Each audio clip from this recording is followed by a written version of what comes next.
এই বাংলাদেশে যত শিক্ষার্থী আছে কেন তাদের পড়তে ইচ্ছা করতেছে না, এটার রিজনটা আমি যদি বলি, ফর এক্সাম্পল ওই যে তুমি যখন রিলস দেখা স্টার্ট করো, তোমার মনে চায় কি, তোমার ভিতরে কিন্তু একটা আকাঙ্ক্ষা থাকে যে না পরের রিলসটা দেখো, পরেরটা কি হবে, পরেরটা কি হবে, মানে এটা করতে করতে করতে করতে এখন জিনিসটা তোমার ভিতরে একটা অভ্যাস হয়ে গেছে। এখন তুমি যদি রিলস না দেখো ফেসবুক, ইউটিউবে, টিকটকে, তাহলে সেক্ষেত্রে কিন্তু তোমার মন ভরতেছে না।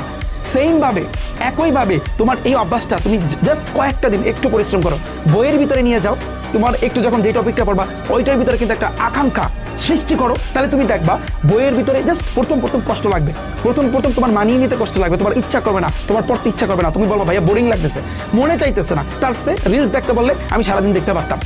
এটা হবে এটা কারণ আছে, লজিক আছে। তুমি রিলস দেখতেছো সেই কবে থেকে, 6 মাস, 1 বছর, 2 বছর আগ থেকে, এখন জিনিসটা অভ্যাস হয়ে গেছে না।